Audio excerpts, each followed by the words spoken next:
there, wake up. It's Means Morning News. Just after 11 a.m. on the East Coast, I'm the newsman, Sam Sachs. It's the Friday show. That means you're on your own the next few days to find the news because I don't work on the weekends. Which does raise the question, if a news happens and I'm not here to tell you about it, did it actually happen?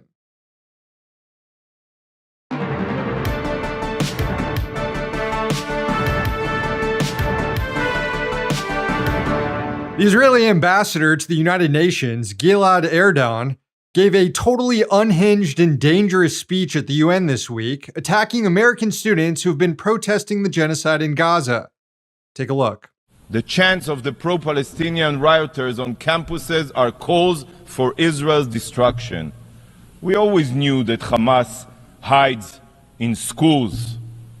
We just didn't realize that it's not only schools in Gaza, it's also Harvard, Columbia, and many elite universities.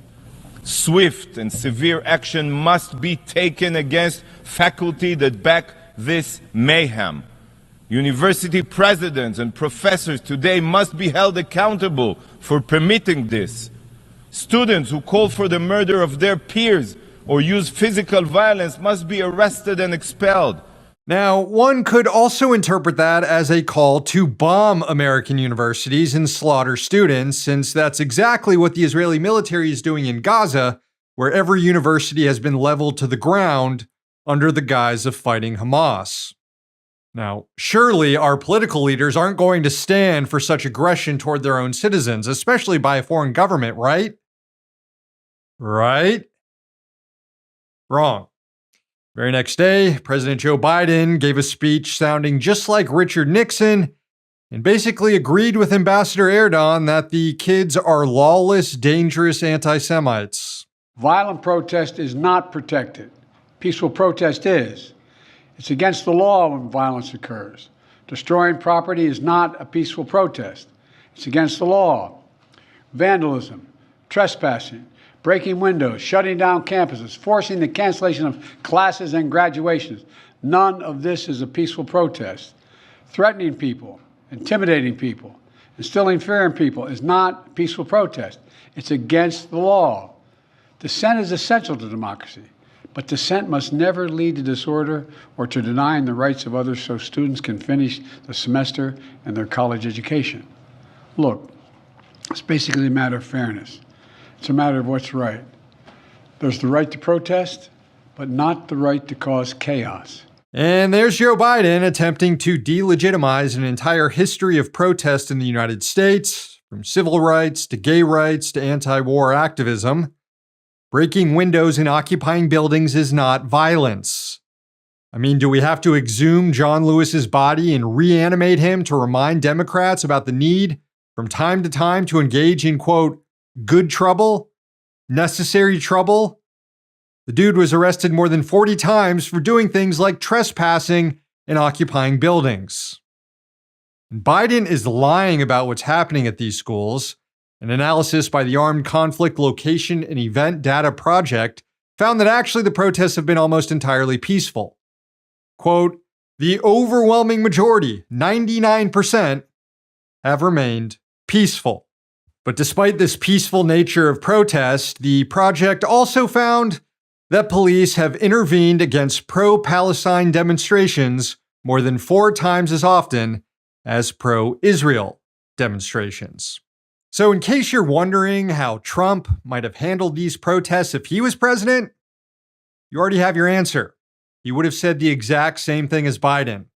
He would have ranted about law and order, he would have smeared peaceful protesters as violent, and he would have encouraged the police crackdowns. To make it even worse, according to reports from Capitol Hill, congressional leadership is now planning to extend an invitation to Israeli Prime Minister Benjamin Netanyahu to come to the United States to deliver a speech to a joint session of Congress, rolling out the red carpet for the butcher of Gaza. The only way this would be a good idea is if it was a trap to capture Netanyahu and turn him over to The Hague, which it's obviously not. Hell, members of Congress are more likely to turn over protesting students to Netanyahu for him to do with them as he pleases than to help the International Criminal Court hold a war criminal accountable. You know, it really is difficult to think of another time in history when a foreign government accused wide swaths of American citizens, especially young ones, of being terrorists who need to be punished.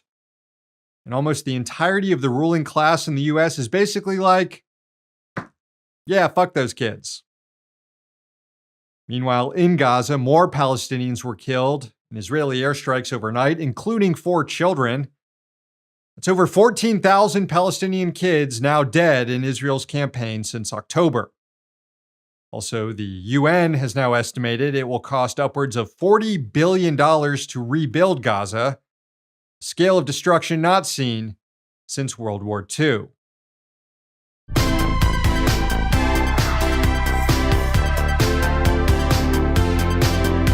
The largest graduate student union in the country is moving forward with a strike authorization vote against the University of California system over the school's failure to protect protesting students and faculty. UAW Local 4811 represents 48,000 graduate and student workers, and the union said in a statement, quote, "Should the university decide to curtail the right to participate in protected concerted activity, discriminate against union members or political viewpoints, and create or allow threats to members' health and safety, among others, UAW 4811 members will take any and all actions necessary to enforce our rights." Earlier this week, anti-genocide protesters at UCLA were viciously beaten by fascist counter-demonstrators, and then the next day, the police moved in and attacked the anti-genocide protesters too, firing rubber bullets at them and doing mass arrests. Rafael Jaime, the co-president of the union, told The Guardian, quote, "This is the defining issue of our generation, and it's really important for all, not just workers at the University of California, but across the entire nation to speak up and to ensure every worker has the right to speak on this issue. We believe all workers, all students have a fundamental right to engage in protests and engage in free speech, and universities need to respect that right." Another union that represents Southern California student workers, UAW Local 872, already fired unfair labor charges against the school over the unlawful arrest of 5 of its members who were protesting to get the school to divest from businesses that profit off Israeli apartheid and genocide. And unionized student workers at Brown University also filed ULP charges against their school over its suppression of student protest rights. An injury to one is an injury to all.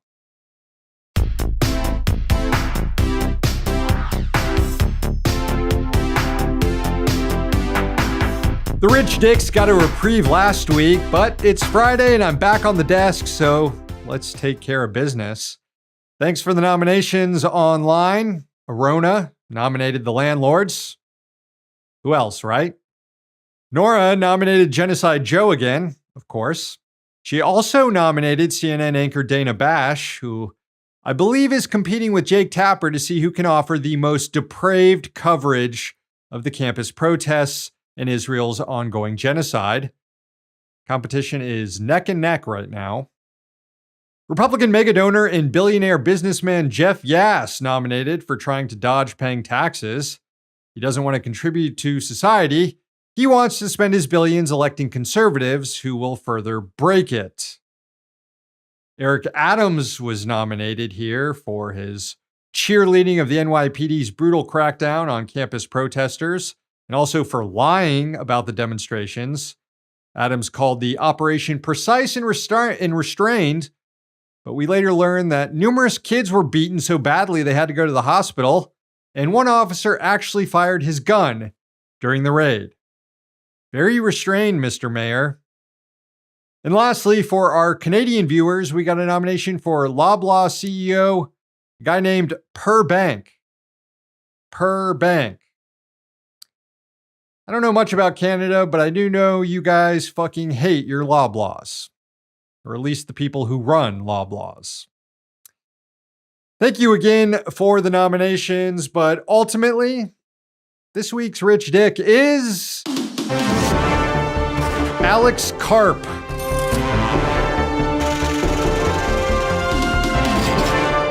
Karp is the billionaire co-founder and CEO of Palantir Technologies, a company that provides software services to some of the greatest human rights abusers in the world, assisting the Pentagon wage imperial wars, providing services to U.S. intelligence agencies' mass snooping operations, and helping the Department of Homeland Security militarize the southern border. The company also contracts with the Israeli military, enthusiastically so, in fact. This week, Karp attended an event on Capitol Hill known as the Hill and Valley Forum. It's a gathering of mostly right-wing tech capitalists. And yeah, I'm thinking the same thing as you. It must smell crazy in there.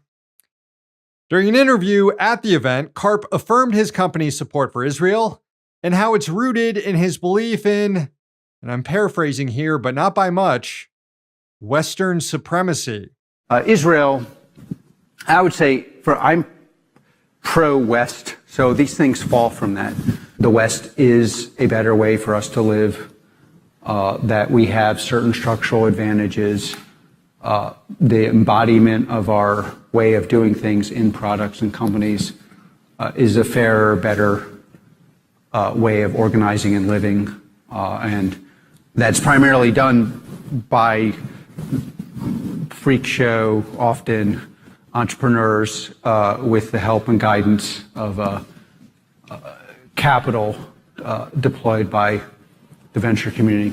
Yes, says the billionaire sitting atop the economy of one of the most unequal nations in the developed world.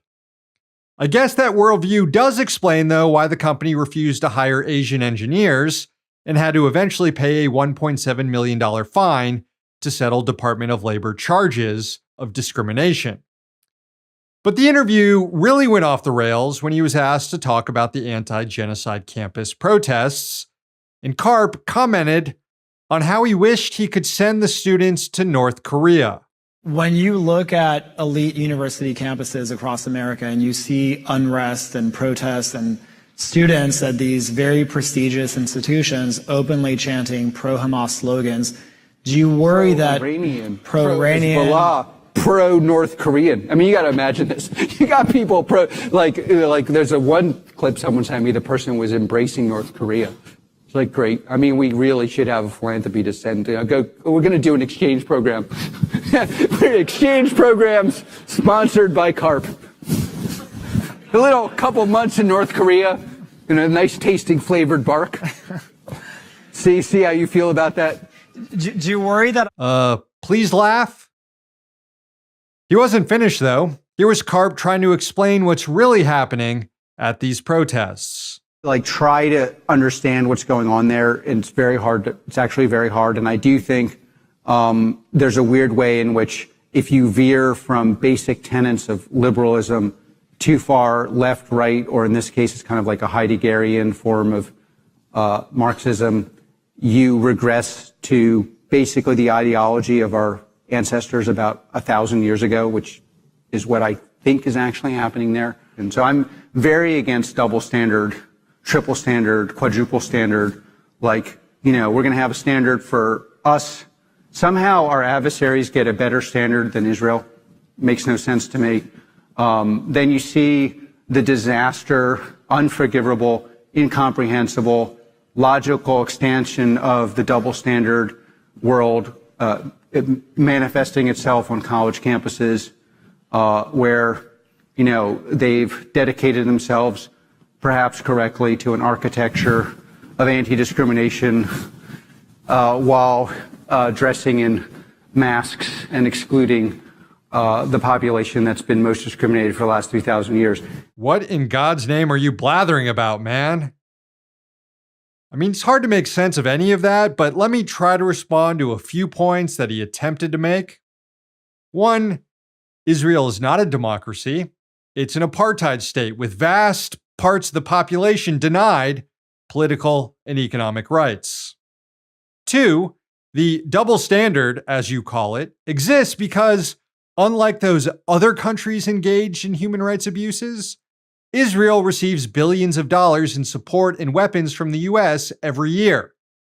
And there are laws that require that support to not go toward rampaging over international humanitarian law. And 3, what's all this business about protesters excluding the population that's been most discriminated against for 3,000 years, which I'm guessing Karp is referring to the Jewish people. Literally, one of the groups involved in planning these protests is called Jewish Voice for Peace. A huge contingent of the protesters have been Jewish. Just last week, Passover Seders were observed in the encampments. But Karp, like the rest of the news media and our political class, many of whom aren't Jewish themselves, just feel really comfortable erasing the existence of non-Zionist Jews, which is kind of gross, isn't it? Almost anti-Semitic in itself. But it's because Jewish participation in these protests doesn't fit in the narrative these guys are spinning about how these encampments are explosions of anti-Semitism. Also, during that event, Karp talked about how he dreams of drone striking his enemies. Take a look. And I had all sorts of fantasies of using drone-enabled technology to exact revenge, especially targeted in violation of all norms. Yeah, not sure this is the guy we want in charge of a company that helps the Pentagon develop autonomous weapons. That's something else Palantir is up to. It's called Project Maven. Being CEO of Palantir is reason enough to get the dishonors every week, but then Karp had to go out and spew his dogshit opinions about the world and campus activism, making him this week's undisputed rich dick.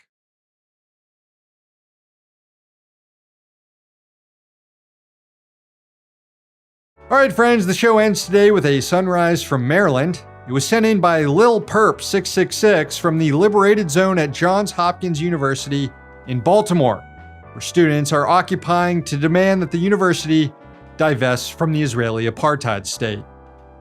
Enjoy.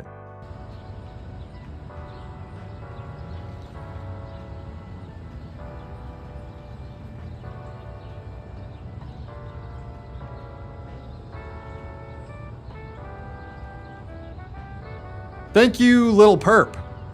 Show's over. Thanks for watching. Thanks to the team behind the scenes. Please sign up for Means TV.